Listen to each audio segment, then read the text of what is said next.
वार्तालाप करती है, प्रदर्शन करती है और जिसका उद्देश्य ज्ञान, शिक्षा और मनोरंजन है। अब आईकॉन के द्वारा जो ये परिभाषा दी गई है, इसमें दो बातें फोकस की है मुख्य रूप से। वो यह है कि service of society end of its development. संग्रहालय जो है वह समुदाय की सेवा और विकास में संलग्न बताया गया। लेकिन मैं ये भी बताना चाहूंगी, आइकॉन की यह परिभाषा भी जो है अनुपयुक्त हो गई है। वर्तमान में आइकॉन ने अपने 2019 में जो क्योटो में इनका जनरल कॉन्फ्रेंस हुआ था, उस पर बहुत गहनता से विचार और विमर्श हो रहा है और उसकी डेडलाइन उन्होंने 30 सितंबर 2021 रखी थी। चूँकि आइकॉन की सदस्य होने के कारण उन्होंने सभी सदस्यों से उसमें सजेशंस मांगे थे और मुझे यह ऐसा प्रतीत होता है कि ये प्रक्रिया में है और बहुत जल्दी ही एक नई परिभाषा संग्रहालय की हमारे सामने आ जाएगी। मैं पुनः आइकॉन की इस डेफिनेशन को, उस पार्ट को कोट करना चाहूँगी कि the service of society end of its development, समुदाय और समुदाय के विकास में। क्या संग्रहालय वाकई में ऐसा कर रहे हैं? यह प्रश्न बहुत महत्वपूर्ण है, क्योंकि निश्चित रूप से संग्रहालय जो है, जो उनका महत्व है, वो समाज के सर्वांगीण विकास से ही है। इसीलिए उन्हें जो है शिक्षा और ज्ञान के मंदिर की संज्ञा दी गई है और उन्हें एक अनौपचारिक शिक्षा का केंद्र कहा गया है। या मैं थोड़ा अनौपचारिक की भी व्याख्या कर दूं। अनौपचारिक शिक्षा के केंद्र से तात्पर्य है कि यदि मैं इसको थोड़ा औपचारिकता के साथ, क्या इसकी औपचारिकता हमें निभानी पड़ती है। यदि सपोज कीजिए किसी को एक BA की डिग्री लेनी है, तो उस विद्यार्थी को क्या करना होगा? उस विद्यार्थी को पहले एंट्रेंस एग्जामिनेशन देना होगा यूनिवर्सिटी का, फिर क्वालिफाई करना होगा, मेरिट में आना होगा, एडमिशन लेना होगा, नियमित कक्षाएं करनी, विभिन्न प्रकार की जो औपचारिकताएं हैं उससे उसको गुजरना होगा। लेकिन संग्रहालय में विभिन्न प्रकार के जो दर्शक आते हैं, उनकी न तो कोई उम्र है, न उनकी कोई जाति है। यहाँ पर कहा गया है कि संग्रहालय जो है फॉर ऑल है। यहाँ हर प्रकार के दर्शक आते हैं। हर प्रकार के दर्शक से मतलब है वो हमारे ग्रामीण दर्शक भी हो सकते हैं, हमारे शहर के भी दर्शक हो सकते हैं, शिक्षित दर्शक भी हो सकते हैं, अशिक्षित दर्शक भी, मतलब न 6 साल का बच्चा भी आ सकता है। हम लोग तो पहले कहते थे कि museum is for the 6 to 60, लेकिन अब पीछे घटा दिया गया है और ऊपर बढ़ा दिया गया है। क्योंकि अब हम लोग देख रहे हैं कि मैं अपनी कॉलोनी में मैंने देखा 18 मंथ्स के बच्चों के लिए प्री स्कूल खोल दिया गया। तो 18 मंथ्स की तो हम बात नहीं करते, हम 2 इयर्स की बात करते हैं कि 2 ईयर से लेके, और चूँकि हमारा जो डेथ रेट कम हो गया है और लाइफ स्पैन लोगों का बढ़ा हुआ है, तो उधर 80 तक की हम बात करते हैं। तो 2 साल से लेकर के 80 साल तक की उम्र के लोग यहाँ आ सकते हैं और एक ही ऑब्जेक्ट सबके साथ जो है वो कम्युनिकेट करता है। तो इस प्रकार संग्रहालय जो है, अब जो एजुकेशनल सेंटर के रूप में आरंभ से यदि हम देखें कि संग्रहालय का उद्देश्य निश्चित रूप से समय समय पर बदलता रहा, लेकिन जो एजुकेशन इम्पार्ट करने का जो इसका उद्देश्य है, यह आरंभ से ही, यानी टेम्पल ऑफ म्यूजिक ऐसा माना जाता है कि जो ग्रीक की 9 देवियाँ थीं, ये विभिन्न साहित्य, संगीत और कला में निपुण थीं और टेम्पल और म्यूजियम, जिसको कि लर्निंग सेंटर के रूप में जाना जाता था, यहाँ आम पब्लिक जो है, आम जनता जो है वह आती थी और अपने फुर्सत के क्षणों में आती थी और आनंद के साथ ये जो टेम्पल और म्यूजियम थे उनके दुख और गम को अपने साहित्य, संगीत, कला के माध्यम से उनको दूर करने का प्रयास करती थी। ये आज भी संग्रहालयों में ये इनका उद्देश्य रहा है। आज भी संग्रहालय लोगों को जो है शिक्षित कर रहे हैं और इसीलिए कहा जाता है संग्रहालय को एड्यूटेनमेंट और इन्फोटेनमेंट का सेंटर कहा जाता है, यानी एजुकेशन विथ इंटरटेनमेंट, यानी आनंद के साथ शिक्षा देना, इन्फोटेनमेंट यानी आनंद के साथ सूचना देना। और वही स्थिति है कि संग्रहालय में जो आने वाला दर्शक होता है उसके लिए कोई बाध्यता नहीं है, वो संग्रहालय में कितनी देर रहता है, 1 घंटा रहे, 2 घंटा रहे, 1 दिन के लिए आए या बराबर आए, उसकी कोई बाध्यता नहीं है, उसको कोई औपचारिकता नहीं निभानी है। अनौपचारिक रूप से संग्रहालय जो है से जब वो बाहर निकलता है, संग्रहालय भ्रमण करके बाहर निकलता है तो बड़ा समृद्ध होकर निकलता है।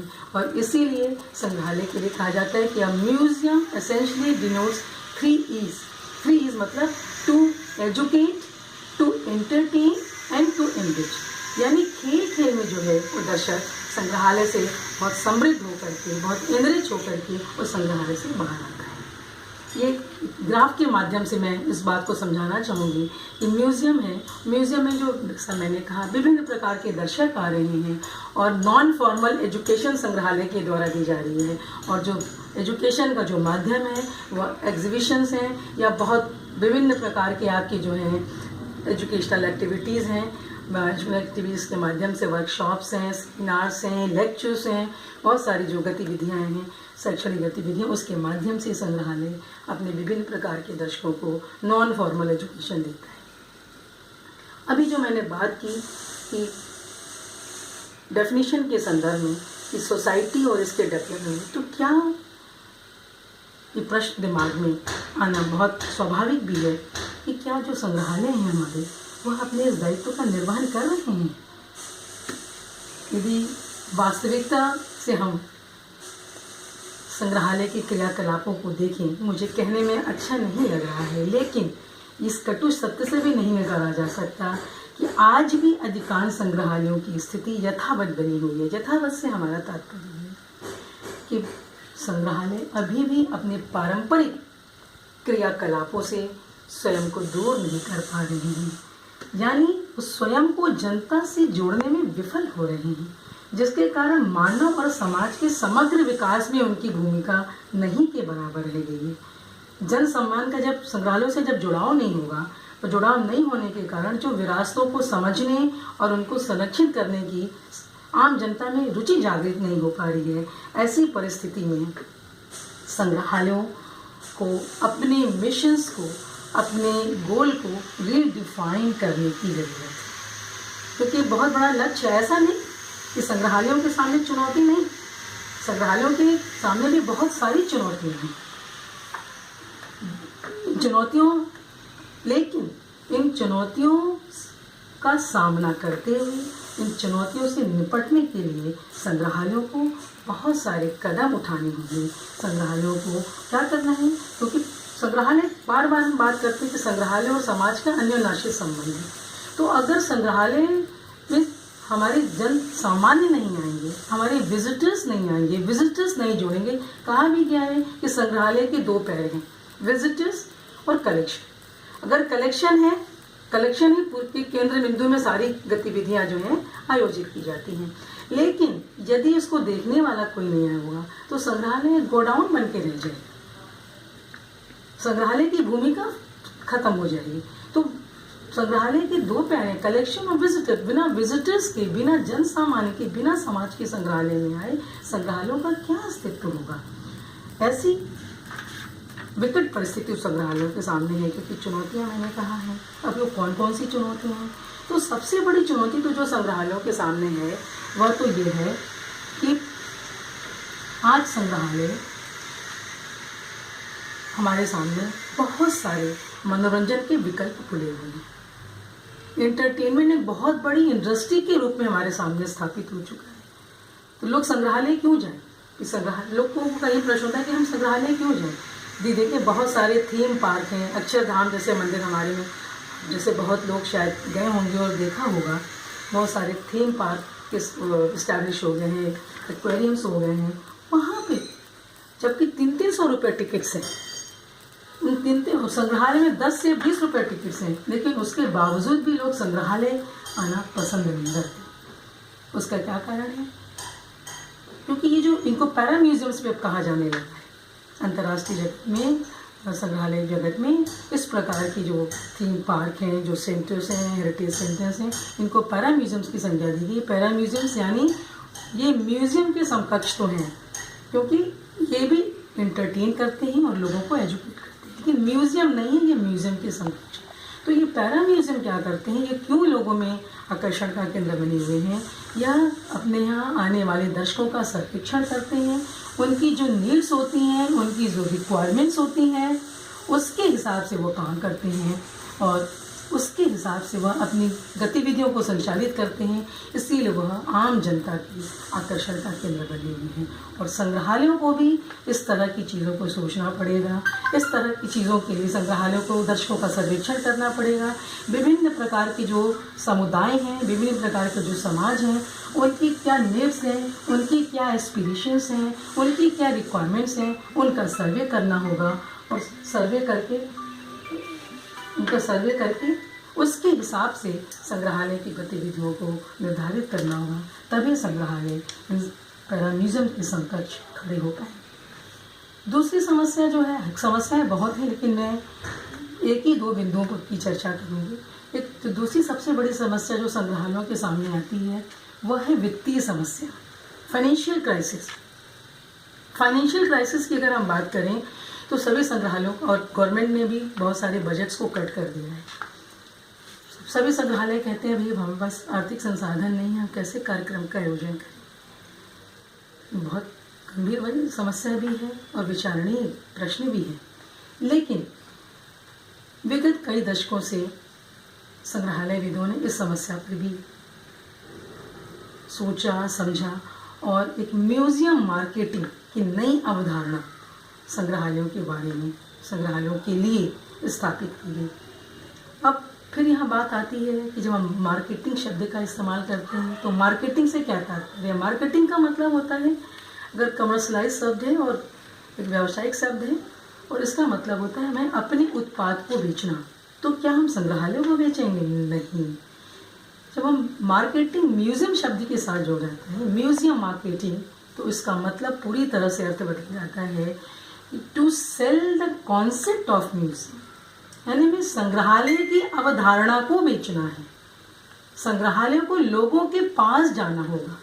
संग्रहालयों को, if people are not coming to the museum, लोग संग्रहालय में नहीं आ रहे हैं, तो ये संग्रहालय की ड्यूटी और रिस्पॉन्सिबिलिटी बन जाती है कि संग्रहालय लोगों के पास जाए, और न केवल पास जाए बल्कि संग्रहालय विभिन्न ऑडियंस को टारगेट करे। जो टारगेट ऑडियंस के हिसाब से मैं यहाँ एक चीज़ और भी अपना अनुभव शेयर करना चाहूँगी कि हम अपने संग्रहालय विज्ञान के विद्यार्थियों का जब मैं क्लास शुरू करती हूँ, बीच बीच में तो मैं उनको लेकर जाती हूँ, संग्रहालय विजिट कराती हूँ, लेकिन आरंभ में मैं उनको संग्रहालय ज़रूर लेके जाती हूँ। हमारा भारत कला भवन हमारे कैंपस में स्थित है, और मैं उनको ये बताती हूँ कि देखो, आज अभी आप एंशिएंट हिस्ट्री बैकग्राउंड से आए हो, हिस्ट्री बैकग्राउंड से आए हो, हिस्ट्री ऑफ आर्ट्स बैकग्राउंड से आए हो, आज आप कि जो संग्रहालय देखने की दृष्टि है, और जब आप एक सेमेस्टर पास कर लेते हो, जब आपकी दृष्टि होगी तब आप कैसे संग्रहालय देखोगे, ये अभी से आप एक्सपीरियंस करो। तो उस भ्रमण के दौरान दो युवक टेक्सटाइल गैलरी में टहल रहे थे और वहीं शाहजहाँ की शेरवानी प्रदर्शित थी। उन बच्चों ने कहा मेरे कान में जो बात, अरे भाई शाहजहाँ थे, शहनशाह थे, अब इनकी शेरवानी है, और भाई राजा थे, शहनशाह थे, तो भाई प्रीशियस स्टोन्स लगेंगे, सोने चांदी के काम होंगे, अब इनका क्या मतलब है मतलब मैं यही बताना चाह रही हूँ कि संग्रहालयों को क्या करना है, अतीत को वर्तमान से जोड़कर उसको प्रासंगिक बनाना है। क्योंकि अभी तक संग्रहालय क्या कर रहे हैं, हमने ऑब्जेक्ट को प्रदर्शित कर दिया, ये कहाँ से आया है, किस काल का है, बस ये आंशिक ज्ञान से काम नहीं चलेगा। इसकी क्या मोटिवेशन था, क्या टेक्निक थी, क्या चीज़ें थी, इसको बताने की ज़रूरत है। तो हम कैसे जोड़ेंगे, हमें अपनी जो अतीत को वर्तमान से जोड़ के हम कैसे प्रासंगिक बनाएंगे, उसके लिए संग्रहालयों को क्या करना होगा, अपना, मैंने पहले ही कहा कि रीडिफाइन करना होगा, मार्केटिंग की स्ट्रैटेजीज अपनानी होगी, और उस स्ट्रैटेजीज के लिए क्या करना होगा संग्रहालय। अभी आप देखिए, हम लोग विगत कई दशकों से ये भी देख रहे हैं कि सूट का स्थान शेरवानी ने ले लिया है। अब जो है हमारे जो युवा हैं, जो कोई भी उत्सव वगैरह होता है, विशेष रूप से शादी और विवाह में, हालांकि बहुत सुखद चीज़ है, सुखद एहसास है, लेकिन इस युवाओं में जो शेरवानी का क्रेज़ है, जो पैशन है, इसको संग्रहालयों को कैश करना चाहिए। क्या करना चाहिए संग्रहालयों को? संग्रहालयों को जो हमारे ड्रेस डिज़ाइनर्स हैं, हमारे जो बुटीक्स वाले हैं उनको अपने यहाँ आमंत्रित करना चाहिए, वर्कशॉप कराना चाहिए। इतना ही नहीं, उसकी टेक्निक के बारे में डिस्कशन होना चाहिए और उसके डिज़ाइन को सेल करना चाहिए। जब डिज़ाइन को सेल कर देंगे तो निश्चित रूप से जो लोगों में एक एथनिक वियर का जो क्रेज़ है, अभी आप देखिए लोग कहते हैं कि भाई सचिन के बल्ले की अगर नीलामी होती है तो लोग खड़े हो जाते हैं उसको खरीदने के लिए। क्रेज़ है सेलिब्रिटीज़ के साथ, तो लोग को जो एथनिक का क्रेज़ है, सेलिब्रिटीज़ की चीज़ों को इस्तेमाल करने का जो शौक़ है, उस पैशन को, उस जुनून को संग्रहालय को जो है कैच करना चाहिए, उसको सेल करना चाहिए। और इस तरह की जो मार्केटिंग की स्ट्रैटेजीज़ है उससे संग्रहालय को बहुत ही लाभ है। क्या क्या लाभ है? अब देखिए, सबसे पहले तो ये संग्रहालय जो आर्थिक संसाधनों की जो कमी के लिए जो संग्रहालय रोना रोते हैं कि हमारे पास बजट नहीं है, पैसा नहीं है, तो संग्रहालय अपने फंड जनरेट कर सकता है। फिर दूसरी सबसे बड़ा लाभ हम कहते हैं म्यूज़ियम फॉर ऑल। म्यूज़ियम सबके लिए है, museum for all the public, for the public and by the public. तो संग्रहालय विभिन्न जो समाज के व्यावसायिक संगठन हैं उनके साथ जुड़ रहा है, और न केवल संग्रहालय को ही इसमें आर्थिक लाभ हो रहा है, वरन आप देखें तो जो उस व्यवसाय से जुड़े लोग हैं, जब वो लोग उनसे खरीदारी करेंगे तो उनका भी आर्थिक जो है उन्नयन होगा। तो आप देखिए, परोक्ष रूप से संग्रहालय जो है लोगों के आर्थिक बदलाव में, लोगों के आर्थिक उन्नयन में परोक्ष रूप से उसकी सहभागिता हो रही है। और हम सभी जानते हैं कि जब आपका आर्थिक उन्नयन होता है तो आपका सामाजिक उन्नयन भी होता है, एक दूसरे से वो जुड़ा हुआ है। तो इस तरह से यही जो है संग्रहालय की जो है सामाजिक प्रासंगिकता है कि वह समाज के सर्वांगीण विकास में। तो ऐसे एक उदाहरण से मैंने ये बात कही, इस तरह से चूँकि विशेष रूप से कला और पुरातत्व संग्रहालय जो बड़े ही समृद्ध हैं, जिनकी संग्रह में मूर्तियाँ भी हैं, वस्त्र भी हैं, आभूषण भी हैं, बहुत सारी चीज़ें संग्रहित हैं।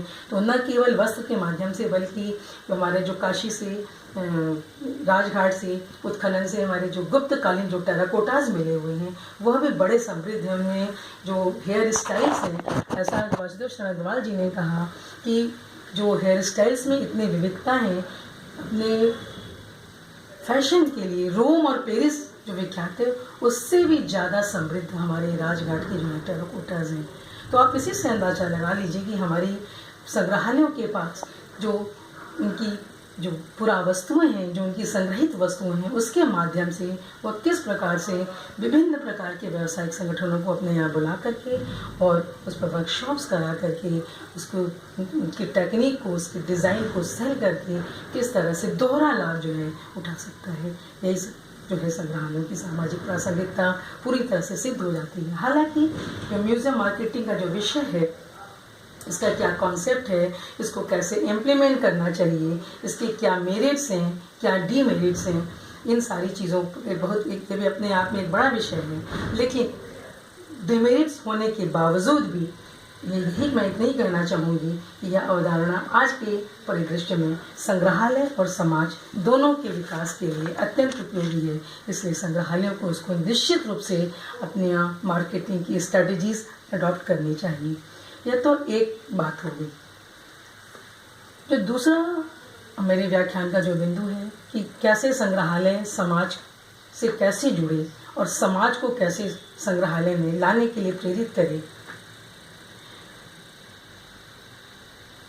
दूसरी जो बात है वह यह है कि हम सभी जानते हैं कि हमारे पास मूर्त विरासत के साथ साथ अमूर्त विरासतों का भी एक बहुमूल्य धाती हमारे रूप में। यदि हम मूर्त विरासतों की हम बात करें तो मूर्त विरासत के रूप में हमारे सामने जो है बहुत समृद्ध मूर्ति शिल्प हैं, इमारतें हैं, मंदिर हैं, स्तूप हैं, हमारे पूरा उपकरण है। और अगर हम दूसरी ओर अमूर्त सांस्कृतिक विरासतों के रूप में हमारे पास जो हमारा भारतीय जीवन दर्शन है, हमारी परंपराएं हैं, हमारी रीति रिवाज हैं, हमारे कर्म कांड हैं, हमारी लोक संस्कृति है, गीत है, संगीत है, व्रत है, त्यौहार है, ये हमारी सब जो अमूल्य धाती है, जो कि पीढ़ी दर पीढ़ी चली आ रही है, और यह हमारे सामान्य जीवन को संचालित भी करती है, उसको अनुशासित भी करती है। इन्हें भी सुरक्षित करने की दिशा में संग्रहालयों के द्वारा प्रयास नहीं किया जा रहा है। निश्चित रूप से संग्रहालय हमारी मूर्त विरासतों को संरक्षित, संवर्धित और पोषित कर रहे हैं। इसका परिणाम क्या हो रहा है कि जहाँ एक और हमारे समृद्ध जो अमूर्त विरासत की जो परंपरा है वह न केवल लुप्त हो रही है, बल्कि जो हमारी भावी पीढ़ी है, जो कि हमारी विरासतों की असली हकदार है, उसके पारंपरिक ज्ञान से भी वंचित हो रही है। मूर्त विरासतों के साथ साथ अमूर्त सांस्कृतिक विरासतों के संरक्षण की दिशा में बहुत काम किया जा रहा है और इसी दिशा में यूनेस्को ने 2003 में एक कन्वेंशन जारी किया और इसके 5 डोमेन्स स्थापित की, जिसमें है ओरल ट्रेडिशंस एंड एक्सप्रेशंस, यानी हमारी भाषा सहित जो मौखिक परंपराएं हैं। Languages is a vehicle of the tangible cultural heritage, हमारी अभिव्यक्ति है। परफॉर्मिंग आर्ट्स यानी प्रदर्शन कला है। Social practices, rituals and festive events हैं, यानी हमारी सामाजिक प्रथाएं हैं, अनुष्ठान हैं, उत्सव हैं। फिर knowledge and practices concerning nature and the universe, प्रकृति और ब्रह्मांड के विषय में ज्ञान तथा अभ्यास है। और ट्रेडिशनल क्राफ्ट्समैनशिप है, यानी पारंपरिक शिल्प कौशल है। यदि हम अमूर्त सांस्कृतिक विरासत के संरक्षण के लिए हम बात करें तो केवल भारत के संदर्भ में नहीं, ये पूरे विश्व के समक्ष जो है हमारी, अब हम इसको ICH के नाम से आगे बोलेंगे, इंटेंजिबल कल्चरल हेरिटेज। हमारे इस ICH को विश्व के सभी समाजों के सामने पहचान और अस्तित्व का संकट आ खड़ा हुआ है। और इस जो विकट परिस्थिति है कि मूर्त विरासतों के साथ साथ अमूर्त विरासतों को कैसे संरक्षित किया जाए, अपनी सांस्कृतिक जो विविधता है, जो हमारी सांस्कृतिक पहचान है, उसको कैसे बनाए रखे जाए, इसको बनाए रखने की आवश्यकता को एक बहुत बड़े पैमाने में जो है इसकी आवश्यकता जो है इसकी महसूस की गई। और जो पूरा अंतर्राष्ट्रीय स्तर पर जो संग्रहालय जगत है इसके बहुत प्रयासरत हुआ और कटिबद्ध हुआ और एक नई अवधारणा का जन्म हुआ, एक नई विचारधारा, एक नए विषय को जन्म दिया गया, जिसका कि नाम न्यू म्यूजियोलॉजी रखा गया, यानी नव संग्रहालय विज्ञान रखा गया। इस नव संग्रहालय विज्ञान के अंतर्गत कुछ नए प्रकार के संग्रहालयों की संरचना की गई, जैसे eco museums, neighbourhood museum, living history museums, community museums. हालांकि नाम जरूर अलग अलग दिए गए, लेकिन इन सभी संग्रहालयों की जो कार्यशैली थी, जो उद्देश्य था, जो क्रियाकलाप थे, वो लगभग एक ही जैसे। अब बात आती है कि नव संग्रहालय विज्ञान ये क्या है, इसका क्या उद्देश्य था। तो नव संग्रहालय विज्ञान जो है यह एक जन सामान्य की एक सक्रिय भागीदारी के द्वारा सक्रिय रूप से एक परंपरा और संस्कृति का संरक्षण तो करना ही था इसका उद्देश्य, साथ ही साथ लोगों के सामाजिक और आर्थिक पुनरुत्थान भी करना इस प्रकार के संग्रहालयों का उद्देश्य था। यदि अगर हम सरल शब्दों में कहें तो हम ये कह सकते हैं कि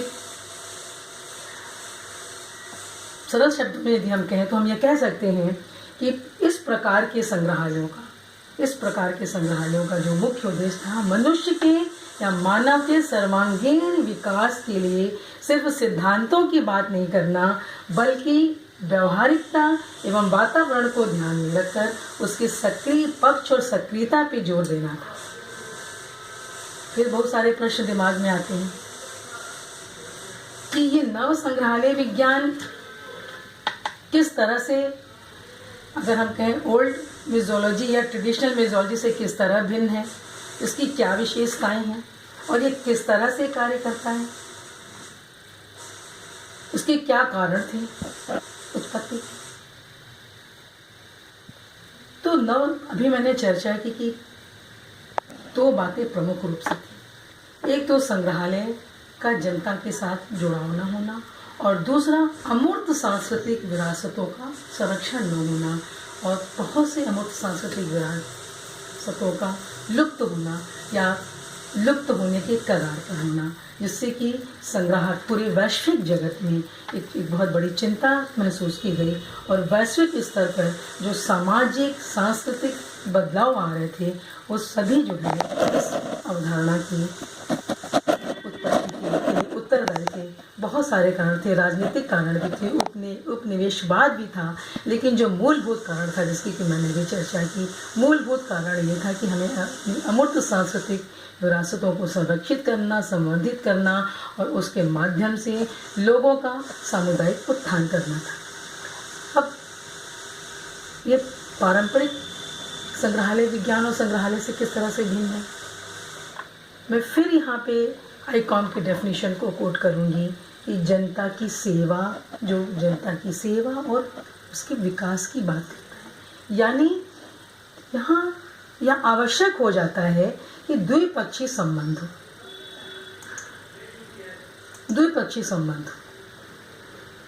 एक दूसरे के साथ सहयोग हो, जो कि नहीं हो रहा। इस कसौटी पे हमारे पारंपरिक संग्रहालय खरे नहीं उतर रहे, जबकि हमारे जो 9 संग्रहालय हैं, हम आगे चर्चा करेंगे कि किस प्रकार ये कार्य करते हैं, वो पूरी तरह से खरे उतर रहे थे। बल्कि ये जन सामान्य, पहली बार संग्रहालयों ने जन सामान्य की आवश्यकताओं को समझा, उनके अभावों को समझा और उन्हीं के माध्यम से उनकी विरासतों को, उनकी क्षेत्र की विरासतों को सुरक्षित और संरक्षित करके उनके आर्थिक स्थिति को सुधारने का प्रयास किया।